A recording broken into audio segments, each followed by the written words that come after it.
How's it going? Good. I cannot hear you. You lost me? I can't hear Mike. I can't hear Mike either. Can you guys hear me? We can hear you. Okay. I'm gonna move my webcam over. Yes. Okay. So sorry about all the crazy technical difficulties today. You are totally fine. It happens. So random, so crazy. So it's funny because we've been doing this for 3 years now. And They're pretty polished. This is like our 3-year anniversary, and we're having like all these like technical difficulties, which is like perfect for credit chat. This is like this is just so funny. Yeah, exactly. But guys, thank you so much for joining. If you're new to Blab, this is one of our favorite video chats because on the right-hand sidebar, people can comment that are watching. So I'm just thankful that you guys can all join us here today, and we will get started again. I am so sorry about all the difficulties. Okay. Thanks for having us. It's going to be great. Awesome. Okay, so we'll go ahead and get started. Sure. Hello and welcome to our weekly credit chat that we host every Wednesday at 3 p.m. Eastern on Twitter and on Blab. We are very excited today because we're going to be talking about Valentine's Day and ways to celebrate and also be frugal and just enjoy our time with our partner. Very excited to be chatting with Suzanne Oshima. She's the founder of singleinstilettos.com, and also Jesse Hornbrook and Katherine Preston of thedatingdivas.com. So grateful that you guys are all here. Before we get started, I thought it would be great if we could just start off if Suzanne, if you can kind of just talk about a little about the work that you do and your website. Sure. So I'm a matchmaker and dating coach. My matchmaking site is dreambachelor.com, and I do matchmaking for singles in New York City. And then I did a sub-launch of Single in Stilettos, which gives great dating advice to single women of all ages. And so it's great. I love doing what I do. I work really hard at it, and I love helping people get into a relationship. Well, we're grateful to have you here with us. And Katherine and Jesse, can you talk a little bit about thedatingdivas.com? Sure. Jesse, do you want me to handle that? Sure, go for it. Okay. So after they get set up in a relationship and they tie the knot, sometimes things in marriage can get a little bit la-di-da, a little bit boring. And so we just commit to strengthening marriages through dating each other, through not letting that feeling, that excitement die. We just kind of keep the marriages alive and the romance alive. We have great free ideas, we have a great store, lots of great products too. And so lots of ways to keep marriage fresh and alive and keep things going so things don't have to end. That's so wonderful. Yeah, because when you date, I think, you're maybe more creative, you're being more intentional about coming up with creative ideas. And sometimes when you get married, you're married, and sometimes you lose the date nights, right? Yes, that's our whole thing. We don't want that to Yeah, exactly. That's awesome to hear about the work you guys are doing. So I want to remind everyone who's watching live that if you'd like to learn more about their websites, make sure you check out Suzanne Oshima. She's at singleinstilettos.com. I have the URL in the Blab sidebar. And also Jesse and Katherine's site, thedatingdivas.com, is there as well. So I invite you guys to check that out during this chat. So I thought we'd kick this off, guys, just talking about Valentine's Day. And is there like a specific Valentine's Day that is really memorable to you? I'm curious about what happened and why it's memorable. Maybe, Suzanne, if we can start with you, about one of your favorite Valentine's Day memories.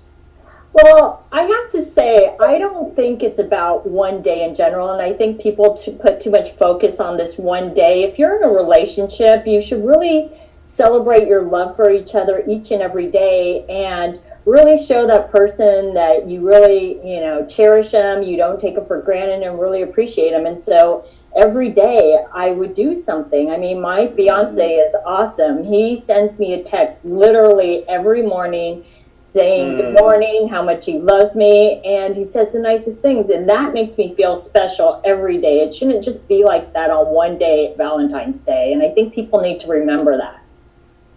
I love that. I love that your fiance is just very intentional about sending you reminders just through text message, which is so simple to do, right? But how easy is it to forget to send a little note like that? Right. And it's about, really appreciating that person and showing them that your love for them doesn't wane on the days after Valentine's Day or before Valentine's Day. So I want to ask you a little bit more, just digging a little bit deeper into this, because I think that it's wonderful that your fiance is just, sending these love notes and just little messages to let you know that he's thinking about you. How does that work? Like if you guys have an argument or in the middle of a fight, what happens? We don't fight. Ever. Does that change at all during those periods? One of the vows that we made to each other, even when we were just dating, when we weren't engaged, was that whatever we had a disagreement or a fight, that we were going to work through it, that we weren't going to let it get into something bigger. Because if you let it fester and go on, even overnight, it can become a nightmare and it can become bigger than it really is. So what a vow we made to each other was to really work through things. And if we needed a second to calm down, we would tell each other that, but we always work through it, even if it's a conversation late into the night. That's wonderful. That is so awesome to hear that. So Katherine, can you talk a little bit about maybe a memorable Valentine's Day for you? Yeah, I've had some great ones. Well, when we were first married, of course, the first one you always remember.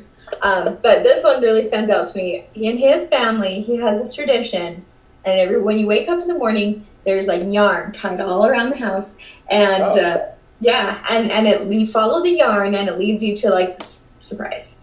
And so his family always did that. So I had to work on that particular Valentine's Day, but I was coming home and was excited for this great evening, and sure enough, I get to the doorknob and I open it, and then I see string in our little basement apartment everywhere. And so I had to go and I had to follow all of the little ins and outs and do my little trail hunting, and then I got to the end, and there was this cute little box that he put together for me, and it was a little date night in a box, which actually we have on our website, and it's great, date night in a box. And we actually do it every year because we have really young kids, and it's just the best way for us to have Valentine's Day, and really, really cheap. And so we love the date night in a box. But we've done that every year, and usually it's just like some stuff to make dinner together, and then I think that year he put in some of my favorite treats, and because we were living in Canada at the time, I'm Canadian, and so he got some of my favorite Canadian treats, and then he put in some of his favorite American ones, and so we had lots of that's always one of our favorite things we do, and now we're starting that with our own kids, and that's really fun too. I love that. It's very, very creative. Yeah. Very, very fun. Jesse, do you have a special memory for Valentine's Day? I do. So my favorite thing is when my husband kind of like takes a little extra time to really show that he's put thought and effort into something. And a few years ago, for Valentine's Day, what he did was... And that's the key, right? Thought and effort. It is. It's huge. It doesn't have to be big, as long as you can show that there's some serious love behind what you're doing. But a few years ago, he sat down and drafted up an interview between him and Sir Cupid. And Sir Cupid would ask him questions like, I hear you have this amazing wife that you can't keep your eyes off of. What is it that draws you to her? Things like that. And then throughout the whole day, he would text me the question and the answer. And I was glued to my phone. I didn't set that thing down all day. Like, it was just amazing and so sweet. And so I think that was my favorite one. The gifts that he gives me are amazing, and I love them. And that's actually one of my love languages is gifts. But this just really kind of went above and beyond. Like, that he was thinking about me all day long because they weren't scheduled texts. He had to sit down and send one. And so it was just really sweet. That was probably my favorite one. So, yeah. That is awesome. I love that. I love you just mentioned love languages. I think that's so important to remember. I remember when I was dating my wife, like for her, gifts are not really, she doesn't really care too much about gifts. In fact, we've been married now like 14 years, and she's very, very frugal. So if I went out and actually bought like flowers and things, she'd be like, "Where's the receipt?" And if I overspent, she'd be like, "Why? Why did you do this?" So, yeah, I'll get yelled at because things are not really her love language. For her, it's more about being intentional, being thoughtful. Like she would prefer that I would clean the house, right? That I would be like going to the bathroom and cleaning the bathroom spick and span. Like to her, that's like love. Yeah. That's for my husband too. Yeah. If I go out and buy flowers, which is easier for me, she's like, thank you, sweetie, put that in a vase. But that's not really for her a love language. For her, it's more like, what have I done to help her? Mm-hmm. Thinking ahead. So let's talk a little bit about that, the different love languages that are out there and things that communicate, because before I got married, I had no idea that there were these love languages that were out there. I just thought, Valentine's Day, chocolate, flowers, card. Like that's, right. I did my work. Yeah. Yeah. So what would you say, can you talk a little bit about love languages and how different things might be appreciated by a partner? Yeah, so each person has a way that they receive love, and that's generally how you would show love, right? Because how you feel love, you want to share it, right? That's right. So like we just talked about how, you getting your wife a gift is not going to work. And it doesn't work for my husband either. He is totally service-oriented. So you can there's giving gifts, quality time, there's physical touch, words of affirmation, and service. And you can go online. I'm trying to pull it up real quick. You can go online to the 5 love languages, and you can take this quiz. It takes just a couple moments, super easy. Let's see. And then once you figure out what the love language is, you need to make sure that you share the results with your spouse, because knowing your love language isn't going to do anything, right? Mm. Your spouse or your fiance, your boyfriend or girlfriend needs to know what your love language is. And then you need to act on it. It can be tricky, though, sometimes, to make sure that you're intentionally loving them the way they want to be loved. And so on the Dating Divas, we've got, if you sign up with our newsletter, there's a 7 days of love challenge that you get for free. Mm. And it walks you through the 5 love languages and different ways to show the love. And you figure out, well, that didn't work, or this one worked really well. I'm going to do that one again, sort of a thing. To really know, you got to just kind of try it once you know what their love language is and really put yourself out there to make it happen. So. Suzanne, mm-hmm. I want to ask you, like, when you're dating somebody, mm-hmm. how does someone figure out the love language that's going to speak to their partner?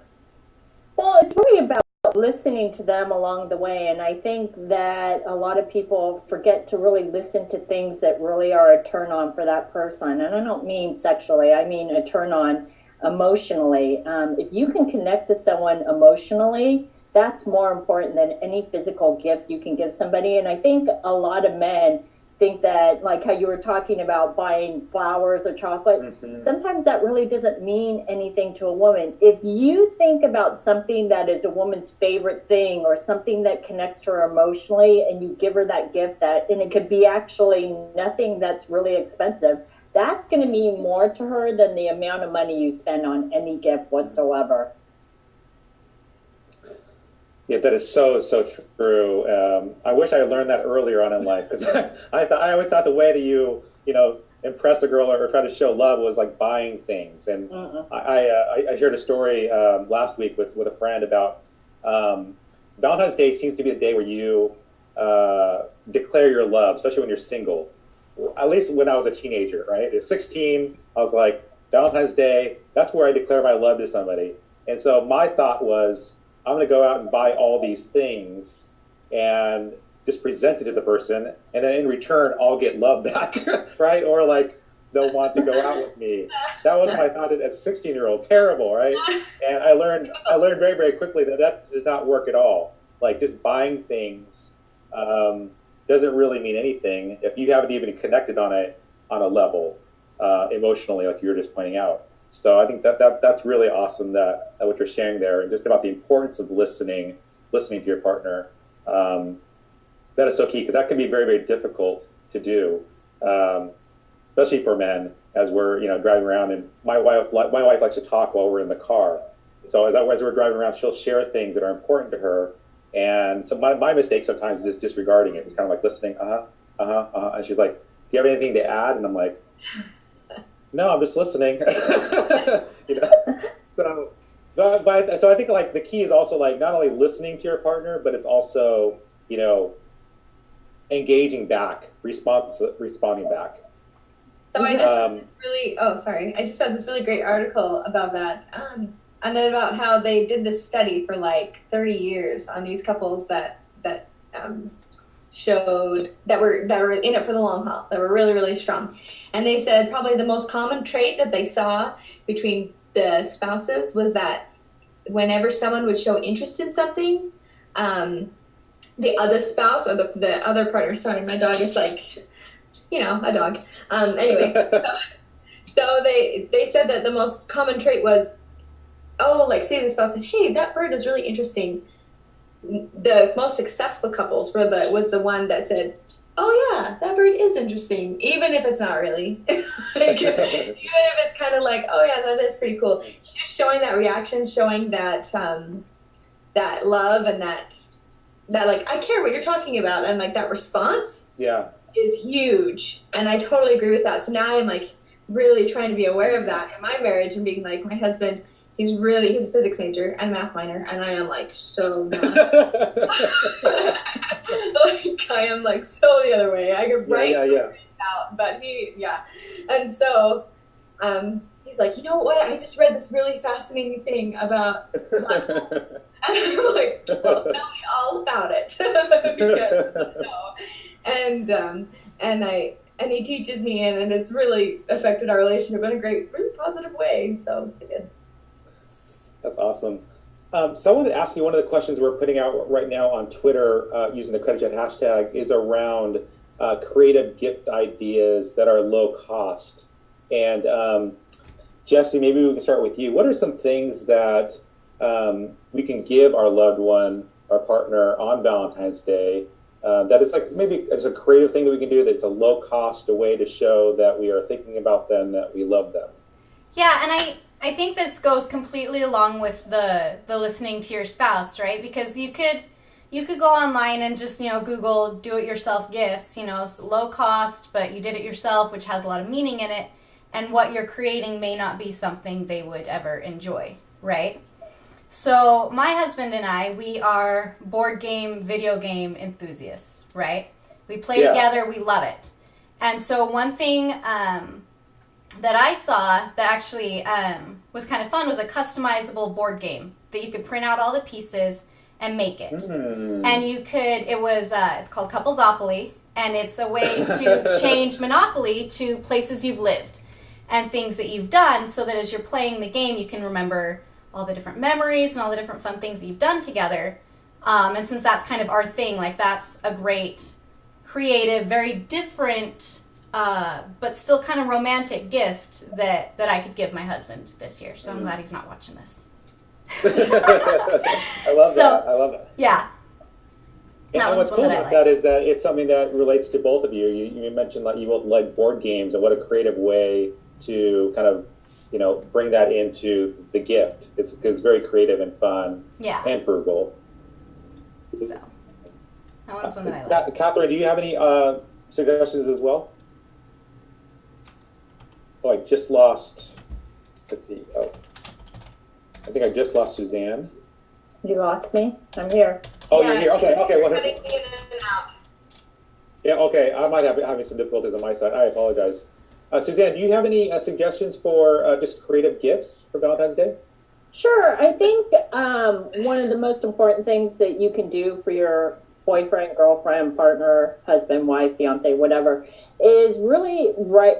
A lot of people don't put enough emphasis on the card and what you write inside the card, and saying all the things that you appreciate about that person, what you love about that person, and how much you value that person in your life. And the art of writing has been lost. I think with the advent of technology, people, text, they send emails, but you know what? Write out a handwritten card and just tell that person how much you love them. I think another thing that you can do that actually has to do with technology is do a montage of all these pictures of you guys in special moments and pair it with your song that you both love and play it for that person on Valentine's Day. That's going to mean more to that person than just like buying a gift. It's a great way to save money and show them that you really thought about it. I love that. Susanna reminds me back when I was dating my wife, this is a while ago when we actually had cassette tapes and I would make I remember that. For her. Remember that? Yeah. I would make mixtapes of like her favorite, at the time it was like Cure and the Smiths, music, and then I would like record in like some messages to her and make little mixtapes. Those were really fun to do. See, that's awesome to do. I mean, any woman would love her boyfriend or husband did that for her because you put so much thought into that. It was a lot. It was a lot of fun too. Something that I was able to do, and I think about a lot of things I did creatively. Unfortunately, were when we were dating, and I haven't been as creative now that we're married, which is not good. This is a very good chat for me because I'm like, yes, Mike, I need to focus in. One of the things that my wife says that I did that she really enjoyed was this is actually no, we were just married, and there's something about going to your wife's office on Valentine's Day and bringing something. And so I brought over, flowers and balloons, as you do, for the office thing. But then I made I found like a jar, like a giant jar, and I filled it with little love notes, one for each week of the year. So there's 52 love notes. And I found like little heart felt pattern, and I rolled the note in there. And so basically every week there was some little love note. And sometimes it was a little poem, sometimes a little reason why that I loved her. And it took me a while to put that thing together, but to her, it was her favorite thing that she ever got. And then the problem for me was it set the bar too high for the next year. That's awesome that you did that. I think every man should write that down and do that for his wife or girlfriend. I need to do it again. It was a very, very frugal, but it was also just like all throughout the year there was a little love note that she could read. So that's something that I did. I need to get back into doing something that's more creative. But I really like your guys' comments about just thinking about the gifts and being intentional. As far as going out to dinner or the meal, do you guys have suggestions on things to do, places to go for having a frugal Valentine's Day? And maybe Jesse, I'll start with you. Yeah. So what I like to do is I pick my favorite restaurants and I follow them on social media. I sign up for their emails. I sign up for their text messages. I search for them on the daily deal sites and look for something to come up. And then I also, my husband and I will go out for lunch instead of dinner. That's generally less expensive, or we'll share a meal. We'll get water instead of a drink. Little things like that so that we're not spending as much. And then we put more emphasis on after the meal. When we go for a walk and point out all of the places, where we have different memories, or, things like that, that the time together is more the emphasis than the meal itself. You can have a great Valentine's Day dinner without it having to be steak and potatoes and cheesecake. Mm-hmm. It can still be great, and just put the emphasis on the time and the focus instead of on the actual food. So. But Suzanne, I want to ask you, how can someone, when they're dating, you don't want to be cheap. You want to be able to, spend money on your partner and take them out and show them a good time. Have a great experience. Do you have any suggestions for frugal date ideas? Sure. I mean, I honestly think cooking someone dinner is going to mean so much more to someone than, I took you to this restaurant and I spent this money, because it takes so much more to plan a dinner with your significant other's favorite foods. I mean, the first time I cooked my fiance dinner, he was blown away by all the things that I did, because I thought about all the things that he loved. And any woman out there that doesn't know how to cook, you need to learn how to cook. And men too, because women love men that can cook. But just thinking of those favorite things, like I said, that's going to mean more to the person than any dinner you could pay for and take them out to.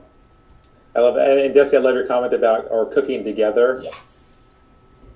That's my husband and I did that recently. We did like a little getaway, and he was going to cook me breakfast and surprise me with it, but he remembers how much fun we have cooking together, joking in the kitchen and things like that. And so we cooked breakfast together, and it was a lot of fun. So, yeah. But Suzanne, if usually one or sometimes both partners are cooking regularly for their spouse, just on a daily basis. How do you make the Valentine's Day or special date nights more special? Get foods that are aphrodisiacs. That's going to make Valentine's Day more special. Oh, I totally missed that. I'm so sorry. That's okay. Foods that are aphrodisiacs for Valentine's Day.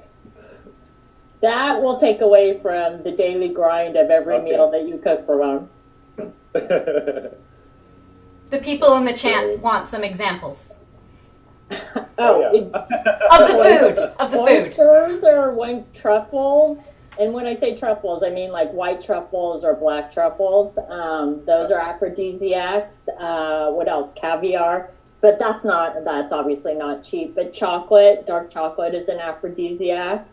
So just Google aphrodisiac. I'm taking notes here as you talk, Suzanne. Carefully Google that. I know. Yeah, exactly. You don't know what's going to come up there. Be careful where you click. But I think that make it special.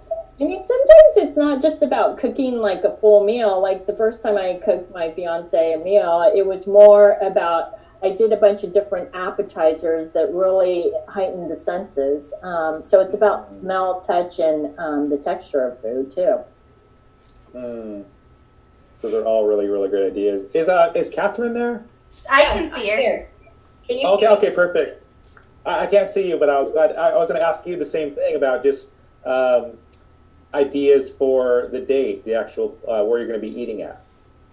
Yeah, I'm sorry about earlier. I was going to our website, and I don't know what happened, but it got don't worry. He's really angry at me. Can you see me? I can can't see you. see you, but I hear you well. It's just my own issue. Yeah. Okay. All right, perfect. So actually, I went to culinary school, so I love to cook, and she's good at it. My husband and I have done a lot of things together, and he's so funny because, like I said, he's very much the math physics guy, and everything has to be like perfectly portioned, perfectly measured and weighed, and I'm like, and so that's been like a interesting point in our marriage. We've really learned how to like learn from each other, and I think that that's really key in a relationship, is like learning how to teach each other and how to learn from each other. Because sometimes like pride can get in the way and be like, well, I know what I'm talking about, but he's like, no, this is what it says, and so it's funny.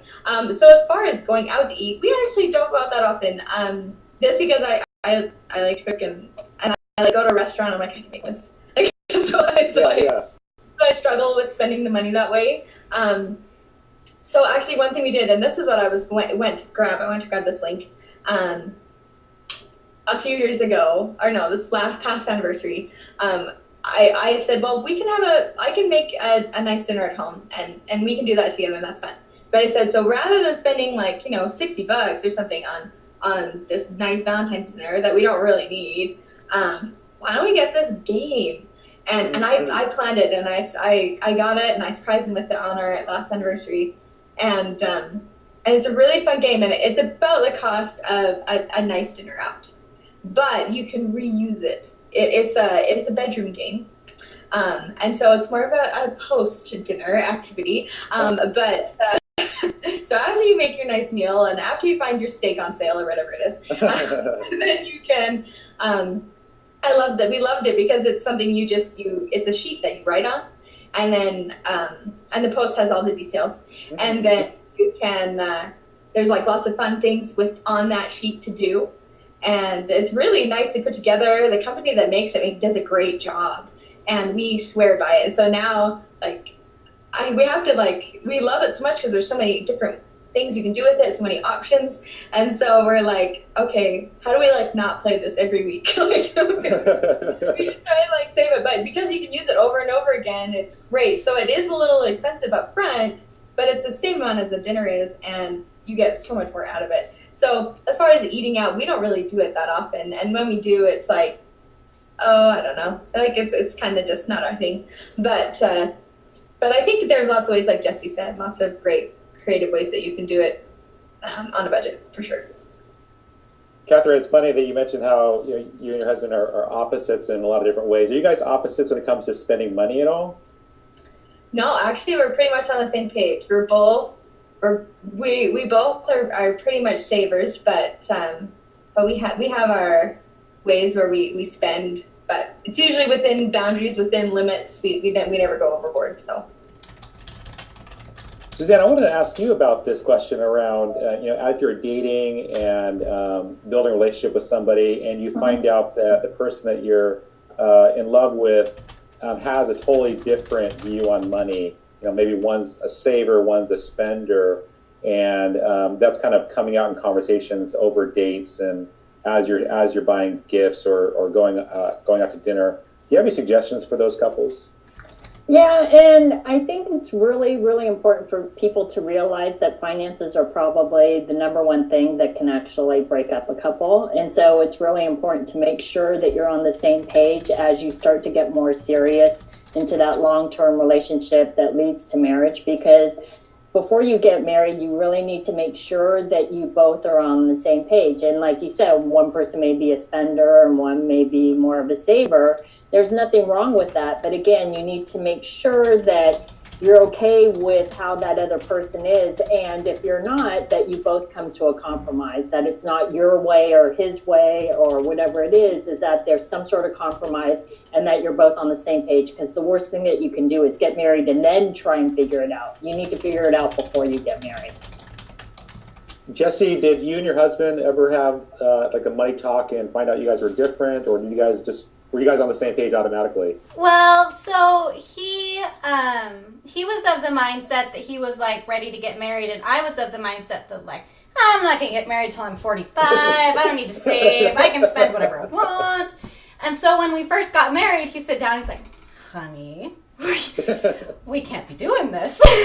So we had a little chat, and at first it was a little rough. I always felt like if I spent any money that I felt guilty all of a sudden, which was never his intent, but that's what ended up happening. And so over the course of the years, gotten a lot better. And what we've decided is we, instead of just not spending, right, we pick things that we want to spend on. Like I said, we're video game people, and so we'll save up for a little bit and get a really good game that will take us, between 80 and 100 hours to play. And if we love it, we'll play it again. But then it's an investment of something that we're doing together, right? Rather than him going and buying, a new Frisbee and I go buy the entire clothing store. It works out. So that's kind of what we had to do, was figure out what the purpose of the money was, the income, and it was really to spend time together, to put ourselves together, because we're spending all day apart making the money. Why not use it so that we can spend it together? So that's what helped us. I love that you found that video gaming was a great activity for you both to bond over. I never would have thought it was. He came into the marriage thinking he needed to hide this video gaming thing, like, because when we got married, it had such a bad stigma, right? Everybody was like, it's terrible, it sucks up all your time, and that's totally not the case as long as you have your priorities in the right place. Yeah.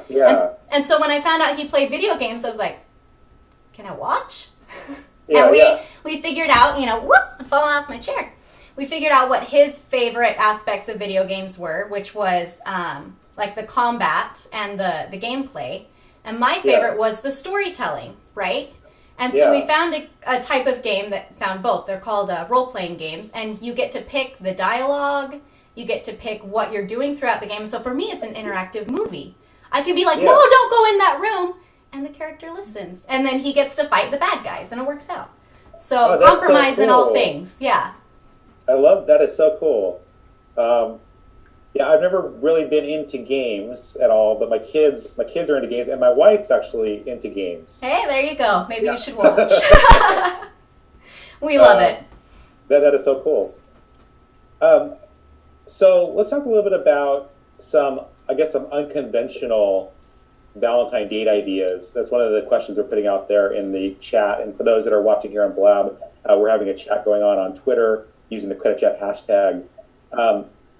Jesse, are there any unconventional date ideas you can suggest?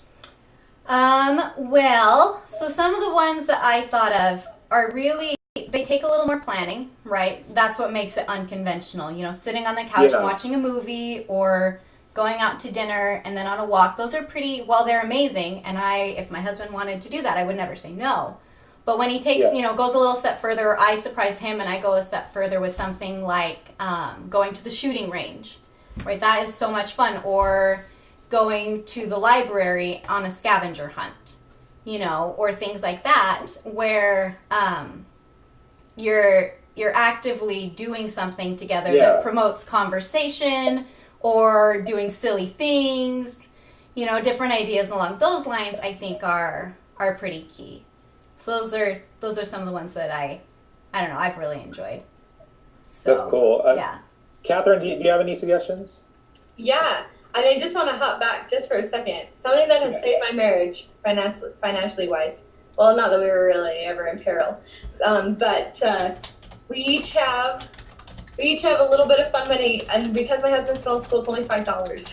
But we each have a little bit of money to spend on whatever we want, and we find that that has saved so many issues. And it's just like $20 a month or something, but it's guilt-free, always there, and it's been a great way to kind of curb that. And I actually wrote a post not too long ago. I'm really passionate about this topic, so I wrote a post not that long ago about when you marry a spender, when you marry a saver, and you're the other one, and how to make that work. I dropped it in the chat. I love that. Anybody who wants to see it, it's over there. Yeah. I love you have a separate budget just for the guilt-free spending. I think that's wonderful. Yeah, and it's not very much, and it's what we can afford. And maybe he'll be done school in a few months, so maybe we'll up it a bit. But it's been a great way to enjoy things, but not let it destroy you, like Jessica was saying, with the guilt. So anyway, so as far as unconventional date ideas goes, one of our favorite things to do is we love to go to escape rooms. They are so fun. Yeah. Escape rooms? Yes. Do you not know what those are? Yeah. I don't know what that is. So they're really, really fun. I think there's some out in New York. So you can Google it, just like escape room or something. And actually, a good friend of ours runs one here in Utah.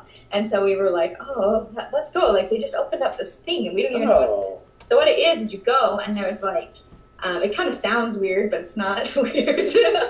They're really fun. They're really fun. You go and you and they're usually about $8 a person, or like between 8 and 13 somewhere. It depends on how big the room is and what it's like. But and then you go and there's like all these clues, and you have to, and the doors are locked behind you, and you have to try and follow the clues. So it was like Sherlock Holmes theme room. So there was like Sherlock Holmes. So we were working with Sherlock Holmes to solve all these clues and try and figure out the code to let us out the door. Yeah.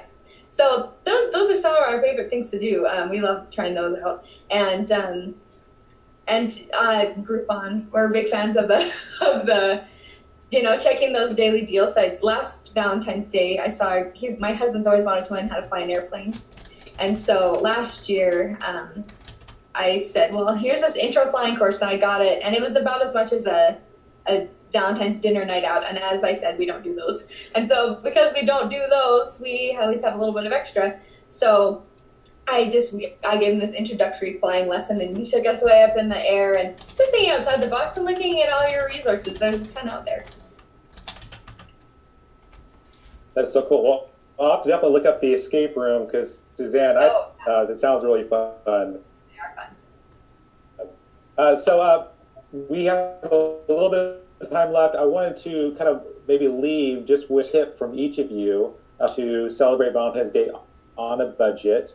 And Suzanne, I'll just ask you this one first. Do you have any final suggestions for somebody who is looking to celebrate their loved one, to show their love on Valentine's Day, being frugal about it, and also being thoughtful? Again, it's really about putting in the thought into your gift. I would actually suggest go away from the traditional gifts of flowers and chocolate and really just put thought into what's that person's favorite thing or something they mentioned to you. I mean, I will tell you, one time I bought my fiance a gift that was probably the cheapest gift I've ever spent. He told me when we first started dating that he loves sour cherries, and they have a very short season, and they're very hard to find, but it's one of his favorite things. And I searched high and low over the summer to find them, and it cost me $8 to buy them. But I wrapped them up in this tissue paper and put a ribbon around it, and I gave it to him. And it blew him away. He just couldn't believe that I went through so much thought and effort to get these for him. But I think if people remember that if someone mentions to you in passing what their favorite thing is, and you know it's hard to find, you go and find that. That's going to mean more to them than chocolates or flowers or anything like that. And really, it's about the love note. Thank you so much, Suzanne. Katherine, any final tips? Yeah, so we love the date night in a box. It's practically free, typically what we do. And we love it because you can customize it to whatever you want. So we usually will each get a little box and we'll put all kinds of stuff in it. And I really should have brought mine out here. Mine's already ready in our room and tucked away in the corner. And I just put some fun things for us to do. And so it could be conversation starters. We have some really great conversation starters up on our website just to talk. And those are free. You just download them and print them out. And we love usually we like play a card game or two and just a few ingredients to make dinner together, and then he will have a whole separate box of whatever he wants to do with me. And so, we can each unwrap each other's box, and it's like, oh, this is what we're gonna do. This is so fun, and it's practically free. And all of the printables and everything are up on our site, and it's great, and you can use them over and over again. And it's just a simple date night at home, and it doesn't really have to be anything. Like escape rooms are fun. Yes, the flying lesson was great. And that was our budget for that year. But I mean, typically that's a very special occasion. And so typically our dates are really simple at home ones, and just showing that you put the effort in is all that your spouse really, or, significant other really ever wants to see. And I think that's the key in understanding that your marriage and relationship is you just have to put some effort in and show them that you care, and it speaks more than you know. It doesn't really have to be anything special. Like sour cherries, that story was really, really sweet. And I'm so glad that I love that. Yeah. That. Yeah, it's just the simple things. You don't have to go overboard ever. Awesome. And Jesse, any final tips? You know what? I really think it just goes back to those 5 love languages and how your spouse feels love, right? For my husband, it's if he is tired in the evening, I take care of the dishes and he gets to sit on the couch. Whereas for me, it really is like gifts. And I'll be honest, my favorites are jewelry and chocolates. And so what he does, because it can be hard to remember a lot of things, he's got a running spreadsheet that as I mention things or I point out a necklace, like, oh, that's cute. He'll go home and look for something similar online and grab a picture of it so that when it does come time to get me a gift, he's got an arsenal, of things that he can pull from, different ideas, different things. Like I once mentioned that I wanted toast tongs because I kept burning my fingers to get my toast out. And one Valentine's Day he surprised me with toast tongs with the other things he got so that I wouldn't burn my fingers. And it was something that I had mentioned and then forgot about. Yeah. But he didn't forget. And so I think that's the key is, with the cherries, with the date night in a box, is just listening, figuring out how they feel loved, and then go that route. Regardless of what your love language is, I think you have to show them the way they feel it. So that's my tip. Thank you, Jesse. Well, guys, I want to thank you all for being wonderful guests in our credit chat. I want to let everyone know, if you'd like to learn more about Suzanne Oshima, make sure you check out singleinstilettos.com. We'll put the link in the sidebar again. And also to learn more about Jesse Hornibrook and Katherine Preston of the datingdivas.com. Make sure you check out the Dating Divas. A lot of great resources there as well. And check out all the different comments in the blab. There's lots of great resources here. And I want to let everyone know that next week we're talking about the subject of marriage and money. As we were talking about today, finances can actually, unfortunately sometimes destroy a relationship, especially when there's debt, when different people have different views on money and spending, or maybe being over controlling about money.